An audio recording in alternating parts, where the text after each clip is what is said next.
नमस्कार मित्रों, आप सभी का ओम डिजिटल स्टडी मोबाइल एप्लीकेशन और यूट्यूब चैनल पर बहुत बहुत स्वागत। इस सीरीज के अंतर्गत हम राजस्थान लोक सेवा आयोग और राजस्थान कर्मचारी चयन बोर्ड के द्वारा विगत परीक्षाओं में पूछे गए राजस्थान इतिहास, कला, संस्कृति, भूगोल, साहित्य, परंपरा और विरासत से जुड़े महत्वपूर्ण प्रश्नों का डिस्कस कर रहे हैं, जो आपकी अपकमिंग सभी प्रतियोगी परीक्षाओं के लिए बेहद ही यूजफुल रहने वाले हैं। तो पिछले सेशन में हमने जो स्टैटिकल ऑफिसर का पेपर है 2000 दिसंबर 2021 में आयोजित हुआ था, इस पेपर में जो इतिहास, कला, संस्कृति के 15 प्रश्नों का हमने डिस्कस किया और उसके बाद में जो ज्योग्राफी के प्रश्न है इसका डिस्कशन हम आज के सेशन में करेंगे। कल संडे की वजह से और कुछ व्यस्तता की वजह से आपकी क्लास वो नहीं हो पाई। अब आज से ये क्लास पुनः कंटिन्यू रहेगी। अगला जो 15 तक के सवाल हमने डिस्कस कर लिए थे और अगला जो क्वेश्चन है 16 नंबर, ये है विंध्यन कगार निर्मित है, यानी कि राजस्थान का जो पूर्वी भौतिक प्रदेश है, दक्षिण पूर्वी भाग, उसमें विंध्यन जो कगार भूमियां हैं वो किससे निर्मित है? बलुआ पत्थरों से, ग्रेनाइट से, बेसाल्ट से या फिर संगमरमर से? तो यहाँ पर राइट आंसर हो जाएगा विकल्प नंबर 1। विंध्यन जो कगार है ये बलुआ पत्थरों से निर्मित है और ये अत्यंत महत्वपूर्ण प्रश्न है। कई बार परीक्षा में पूछे जा चुका है ये प्रश्न और अलग अलग डायमेंशन से पूछा गया है। एक बार कर्मचारी चयन बोर्ड ने पूछा था और आरपीएससी ने अभी सेकंड ग्रेड के पेपर में पूछा था कि विंध्यन कगार जो भूमि है ये कौन सी नदियों के बीच में स्थित है? बनास और चंबल, बनास और बेड़च या फिर चंबल और काली सिंध, इस प्रकार से विकल्प दे रखे थे। तो ये बनास और चंबल नदियों के बीच में विंध्यन कगार भूमिया है वो निर्मित है और मेनली विंध्यन जो कगार भूमि है ये राजस्थान के आपका धौलपुर और करौली जिले, इन जिलों में विंध्यन कगार भूमि है वो फैली हुई है जो कि बलुआ पत्थरों से निर्मित है। ठीक है, तो एक इसका राइट आंसर हो जाएगा। बनास और चंबल नदियां भी आपको ध्यान में रखना है। नेक्स्ट है राजस्थान के रेतीले शुष्क मैदान और अर्ध शुष्क मैदान की समवर्षा रेखा द्वारा पृथक किए गए हैं। तो राजस्थान का भौतिक प्रदेश जो कि अरावली के पश्चिम का है उसे रेतीले मरुस्थल के नाम से जाना जाता है। ठीक है, और ये मरुस्थल भी दो भागों में बांटा गया है, एक तो रेतीला शुष्क मरुस्थल और एक है अर्ध शुष्क मैदान। तो यहाँ पर आप मैप के जरिए देखने का प्रयास करें। ये जो है ये अरावली पर्वत श्रृंखला है और अरावली पर्वत श्रृंखला के ठीक सहारे सहारे यहाँ पर पश्चिम की ओर आपकी 50 डिग्री सेंटीमीटर समवर्षा रेखा है वो खींची गई है। उसके बाद में ये 50 डिग्री समवर्षा रेखा का मतलब ये होता है कि इसके जो पश्चिम में जो क्षेत्र है वहां पर जो नॉर्मली है वो वर्षा है वो 50 सेंटीमीटर से कम होती है और इसके पूर्व का जो भाग है यहाँ पर जो बारिश है ये 50 सेंटीमीटर से अधिक होती है। ठीक है, तो ये एक वर्षा का विभाजक है। अगर आपसे पूछा जाए कि राजस्थान को बराबर दो भागों में बांटने वाली समवर्षा रेखा कौन सी है? तो राजस्थान को बराबर दो भागों में बांटने वाली समवर्षा रेखा को कहेंगे 50 सेंटीमीटर समवर्षा रेखा। और यहाँ पर 50 सेंटीमीटर से जो पश्चिम का भाग है ये मरुस्थल, रेतीला शुष्क मैदान और ये अर्ध शुष्क प्रदेश। तो यहाँ पर ये जो 25 सेंटीमीटर है ये रेतीला शुष्क मैदान और अर्ध शुष्क जो मैदान है इनको दो भागों में है वो डिवाइड करती है। तो ये आपको ध्यान में रखना है। ठीक है, और यहाँ पर ये विंध्यन कगार भी देख लीजिए। यहाँ पर आपका विंध्यन कगार है ये मेनली फैला हुआ है जो कि आपका बलुआ पत्थरों से निर्मित है। ठीक है, बनास और चंबल नदियों के मध्य। तो यहाँ पर हमारा राइट आंसर क्या हो जाएगा? 25 सेंटीमीटर, विकल्प नंबर 4। ये प्रश्न भी बहुत बार रिपीट हो चुका है। नेक्स्ट है कौन सी नदी बनास से दाईं किनारे पर नहीं मिलती है? तो यहाँ पर प्रश्न पूछने का थोड़ा सा ये जो फॉर्मेट है वो थोड़ा सा चेंज है वो कर दिया है, क्योंकि मोस्टली जो नदियों से संबंधित प्रश्न पूछे जाते हैं आपको सहायक नदियां पूछी जाती है। ठीक है, और इसमें पूछा गया है कि कौन सी सहायक नदी दाएं किनारे पर नहीं मिलती है। तो आपको ध्यान में रखना है, यानी कि कोई भी नदी जहां से उद्गम होती है और उद्गम होकर वो, जैसे कि ये नदी है यहाँ से इसका ओरिजिनिंग पॉइंट है अगर ये नदी इस प्रकार से बहती है, यानी कि दक्षिण से उत्तर में बहती है, तो इसके दाएं किनारे, यानी कि ये दायां किनारा हो गया और ये बायां किनारा हो गया। यहाँ से जो नदी आकर मिलेगी वो बाएं किनारे से, और यहाँ से आकर जो मिलेगी वो दाएं किनारे से।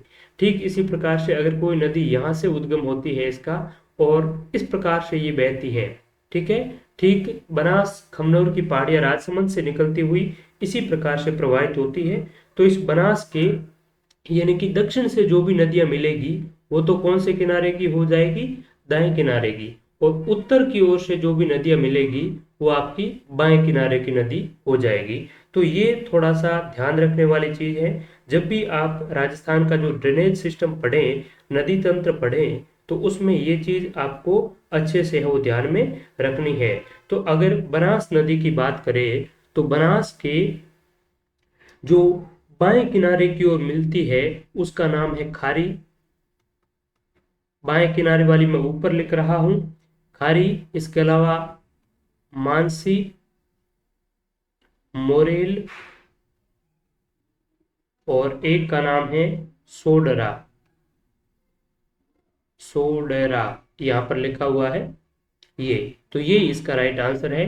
प्रश्न में पूछा गया है कि कौन सी नदी बनास से दाएं किनारे पर नहीं मिलती है।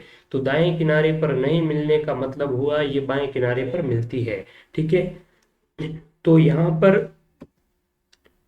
पर देखने का प्रयास करें कि सोहद्रा, मानसी, मोरेल और खारी ये तो बाएं किनारे पर मिलती है, और बेड़च, घोलवा और बाजाइन ये बनास नदी के दाएं किनारे पर मिलती है। और बनास नदी की टोटल जो लंबाई है 480 किलोमीटर है। ये पूर्णतः राजस्थान में बहने वाली राजस्थान की सबसे लंबी नदी है। इसे वन की आशा और वर्णाशा के नाम से भी जाना जाता है। ये सवाल भी कई बार पूछा जा चुका है। नेक्स्ट है राजस्थान में पर्यावरण एवं जलवायु परिवर्तन निदेशालय, यानी कि directorate of environment and climate change. इसका जो अस्तित्व है ये कब स्थापित हुआ था, इसकी स्थापना कब हुई थी? 2013, 16, 18 और 19। तो सन 2019 में राजस्थान में पर्यावरण एवं जलवायु परिवर्तन निदेशालय की स्थापना है वो की गई थी। आपसे पूछा जाए कि राजस्थान में पर्यावरण विभाग कब स्थापित किया गया, तो राजस्थान में पर्यावरण विभाग स्थापित किया था 1983 को। राजस्थान में पहली बार पर्यावरण और वन नीति कब इंप्लीमेंट हुई, तो 2010 में राजस्थान में पहली बार वन नीति है वो जारी हुई थी, वन और पर्यावरण नीति, ठीक है। आपको कमेंट सेक्शन में लिखना है कि राजस्थान के वर्तमान में पर्यावरण और जलवायु परिवर्तन मंत्री कौन है, ठीक है।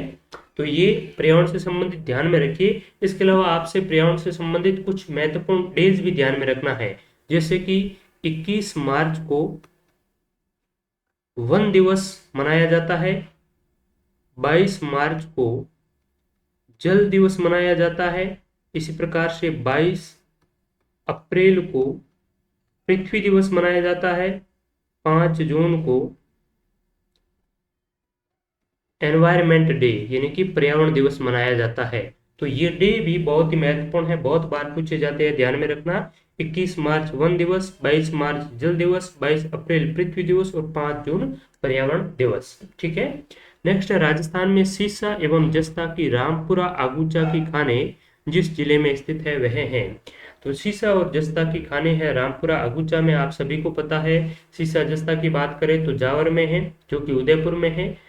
रामपुरा आगूचा, राजपुरा दरीबा ये प्रमुख इनकी खान है।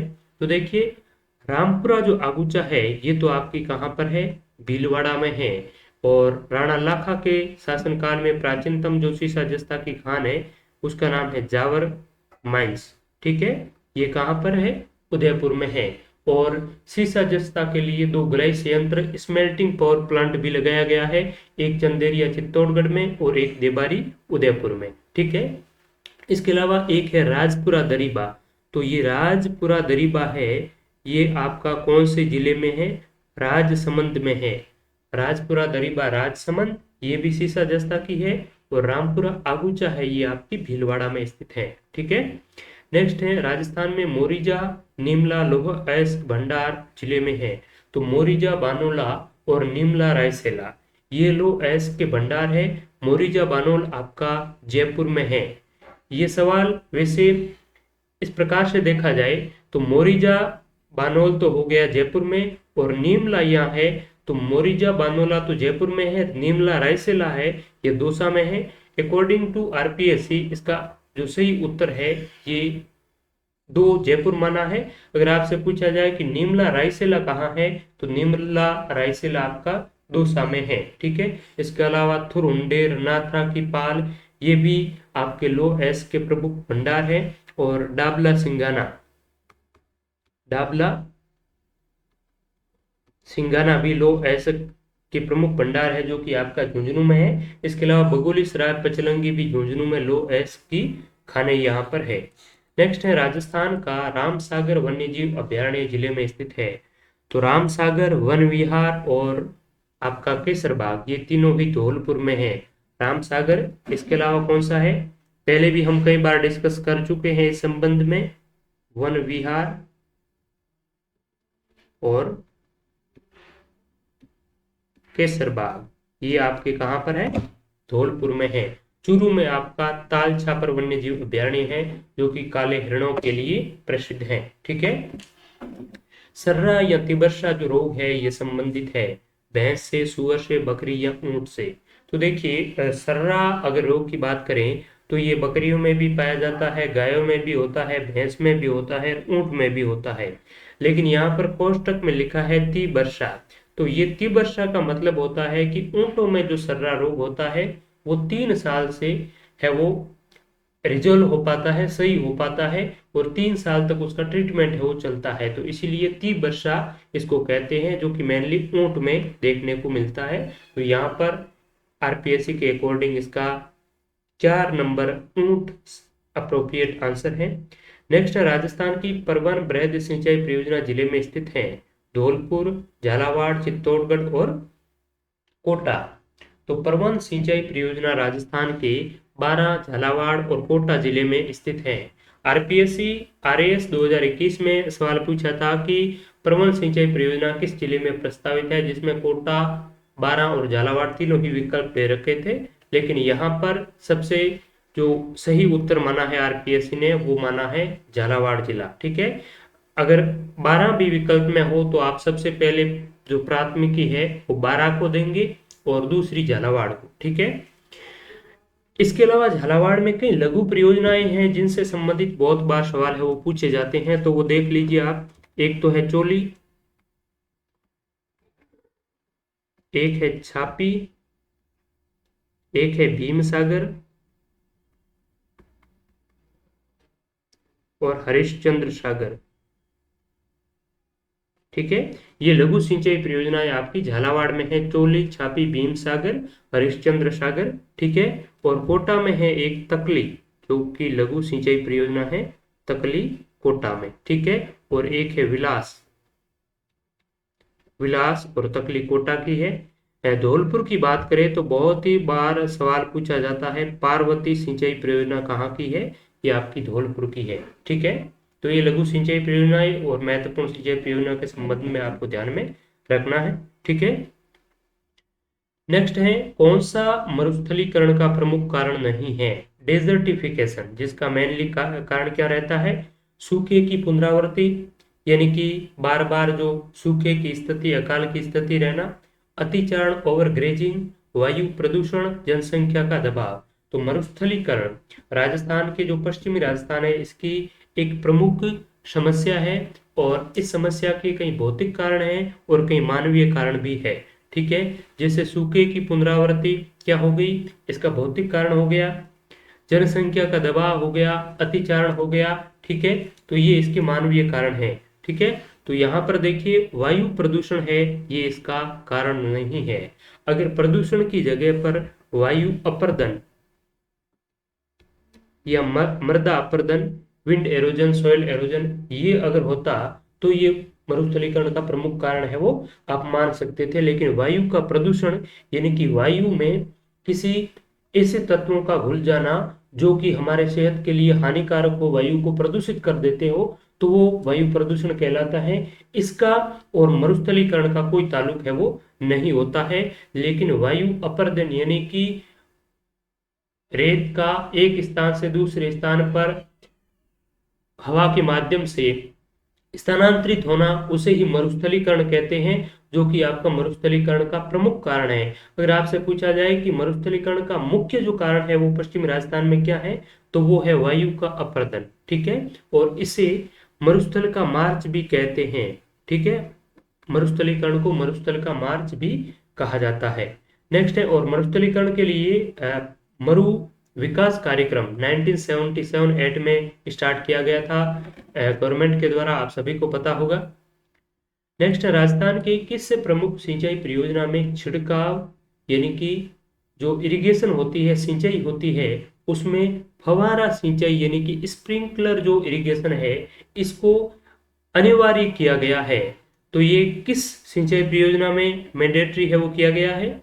माही नहर, नर्मदा नहर, इंदिरा गांधी नहर और चंबल नहर। तो नर्मदा नहर जो कि राजस्थान के, इसमें दो जिले हैं वो सिंचित होते हैं, बाड़मेर और जालोर जिला। ठीक है, बाड़मेर की घोड़ामालानी तहसील और जालोर की सांचौर तहसील है, ये नर्मदा नहर सिंचाई से लाभान्वित होती है। सरदार सरोवर गुजरात में बांध बना हुआ है, वहीं से इस नर्मदा नहर को जल की प्राप्ति है वो होती है। ठीक है, तो इसमें अगर कोई भी कृषक अगर सिंचाई करना चाहेगा, कनेक्शन लेना चाहेगा, तो उसे जो बूंद बूंद सिंचाई वाली फंवारे हैं उनसे सिंचित करना है, वो सिंचाई करना आवश्यक होगा। ठीक है, उसके अभाव में वो सिंचाई की का जो लाभ है वो नहीं ले पाएगा। तो ये सवाल भी मोस्ट रिपीटेड है, कई बार पूछा जा चुका है। नेक्स्ट है, भील जनजाति द्वारा पहाड़ी ढालों पर की जाने वाली स्थानांतरित कृषि कहलाती है। तो ये बहुत ही अच्छा सवाल है, और ये सवाल भी मल्टीपल टाइम रिपीट हुआ है। हमने पिछले जो मैराथन वीडियोस है आरपीएससी के, और हमारी जो क्लास है मोबाइल एप्लीकेशन पर जो कोर्स डाल रखा है, इसमें भी मैंने आपको कई बार ये चीजें है वो अच्छी तरीके से बताई है कि भील जनजाति के द्वारा जो राजस्थान के दक्षिण भागों में स्थानांतरित जो कृषि की जाती है, उस स्थानांतरित कृषि को अलग अलग जो उनका फॉर्मेशन होता है, उसमें तीन भागों में इनको बांटा गया है। ठीक है, मेनली तो उसको कहते हैं क्या, स्थानांतरित कृषि, जिसको कहते हैं वालरा। तो कई बार सवाल पूछा जाता है कि वालरा क्या है, तो भीली जनजाति के द्वारा की जाने वाली स्थानांतरित कृषि को वालरा कहते हैं। और वालरा के ही दो भाग है, एक तो है आपका दजिया, ठीक है, और एक है आपका कौन सा, ये चिमाता। तो दजिया और चिमाता क्या होता है, दे का संबंध है मैदान से, दे यानी कि मैदान, जिसमें दे आता है उसका संबंध मैदान से है, और जिसमें चे आता है उसका संबंध है पहाड़ से। ठीक है, तो ऐसी कृषि जो कि पहाड़ी ढालों पर भील जनजातियों के द्वारा वनों को जला करके उनकी राख पर जो कृषि की जाती है, उन्हें कहते हैं चिमाता, यानी कि ये पहाड़ी ढालों पर की जाती है चिमाता। और ऐसी कृषि जो कि मैदानी भागों में जंगलों को जला करके की जाती कृषि है, तो उसे कहते हैं दजिया। ठीक है, तो दजिया तो मैदानी भागों पर की जाने वाली स्थानांतरित कृषि को दजिया कहते हैं, और चिमाता कहते हैं पहाड़ी भागों पर की जाने वाली कृषि। और इन दोनों को सामूहिक रूप से वालरा के नाम से जाना जाता है, और भारत के अन्य कई राज्यों में इन्हें जोमिंग कृषि और शिफ्टिंग कल्टीवेशन के नाम से भी जाना जाता है। तो यहाँ पर पहाड़ी ढाल प्रश्न में दे रखा है, इसलिए हमारा जो राइट आंसर है वो चिमाता हो जाएगा। और इसके स्थान पर अगर आपको कुछ सवाल में पूछा जाए कि भील जनजाति द्वारा मैदानी भागों में की जाने वाली स्थानांतरित कृषि क्या कहलाती है, तो वो आपकी दजिया कहलाएगी। ठीक है, नेक्स्ट है, भटनेर किला जिले में स्थित है, हनुमानगढ़, जयपुर, जैसलमेर, श्रीगंगानगर। तो भटनेर किला आपका हनुमानगढ़ में स्थित है, हनुमानगढ़ के, और इस किले को उत्तर भड़किवाड़ के नाम से भी जाना जाता है। और नेक्स्ट दो सवाल आपकी राजस्थान की जनसंख्या से है। राजस्थान का जिला जहां 2001 से 11 की अवधि में ग्रामीण जनसंख्या में न्यूनतम प्रतिशत दशक के परिवर्तन अंकित किया गया वह है। तो 2001 से 11 यानी कि इस 10 साल की अवधि में ग्रामीण जनसंख्या में सबसे कम दशकीय प्रतिशत है वो आपका अंकित किया था कोटा जिले में। ठीक है, नेक्स्ट है, राजस्थान का जिला जहां 2001 से 11 की अवधि में महिला जनसंख्या में अधिकतम प्रतिशत दशकीय परिवर्तन अंकित किया गया तो महिला जनसंख्या में अधिकतम जो दशाब्दी परिवर्तन है वो अलवर जिले में अंकित है, वो किया गया था। ये इसका राइट आंसर हो जाएगा। और विशेष तौर पर आपको ध्यान में रखना है कि 2001 से 11 के मध्य राजस्थान में जो दशकीय जनसंख्या परिवर्तन है वो ऑल ओवर राजस्थान का कितना था, 21.3%। और सर्वाधिक किसका था, तो सर्वाधिक आपका बाड़मेर का जनसंख्या प्रतिशत सबसे अधिक था, 32.5%। दूसरा स्थान आता है जैसलमेर का, और इसका रहा था 31.8%, यानी कि 30% से अधिक जनसंख्या वृद्धि दर वाले राजस्थान के केवल 2 जिले हैं। और सबसे न्यूनतम आपसे पूछा जाए तो न्यूनतम है सबसे उत्तरी जिला श्री गंगानगर, और इसका जनसंख्या जो प्रतिशत है, जनसंख्या वृद्धि प्रतिशत है वो मात्र 10% रहा। और दूसरा है झुंझुनू जिसका 11 के आसपास में परसेंटेज था। ठीक है, तो आज के इस सेशन में जो राजस्थान ज्योग्राफी के जितने भी सवाल थे उनका हमने डिस्कस किया, और इससे पूर्व वाले सेशन में हमने राजस्थान इतिहास कला संस्कृति के प्रश्नों को विश्लेषणात्मक रूप से देखा। तो आप सभी का बहुत बहुत धन्यवाद इस सेशन से जुड़े रहने के लिए। और आपकी आगामी जितने भी प्रतियोगी परीक्षाएं हैं, जैसे कि second grade teacher, CET graduation और सीनियर सेकेंडरी, इसके अलावा जो आपकी रीट मुख्य परीक्षा जिसे टीचर ग्रेड 3 कह सकते हैं, इसके लिए आरओईओ के लिए, और भी वेरियस कॉम्पिटिटिव एग्जाम है, एई, जेईएन इत्यादि सभी प्रतियोगी परीक्षाओं के लिए ये सेशन आपके लिए अत्यंत महत्वपूर्ण सिद्ध होगा।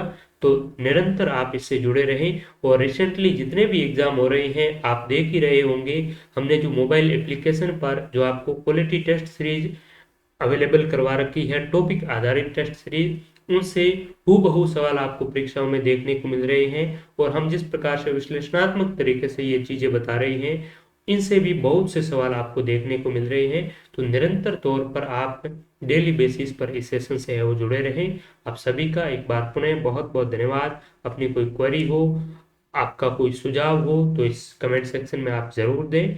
और ओम डिजिटल स्टडी मोबाइल एप्लीकेशन जरूर डाउनलोड करें, जिसमें आपको आरओईयू, एईएन, थर्ड ग्रेड टीचर, इसके अलावा सीईटी इत्यादि तमाम प्रतियोगी परीक्षाओं के लिए टॉपिक आधारित बेहतरीन क्वालिटी टेस्ट है वो मिलेंगे। और कुछ फ्री टेस्ट और राजस्थान की प्रतियोगी परीक्षाओं से संबंधित कुछ फैक्चुअल जो पीडीएफ वगैरह है वो भी आपको मोबाइल एप्लीकेशन पर फ्री अवेलेबल हो जाएगी। तो thank you so much to all.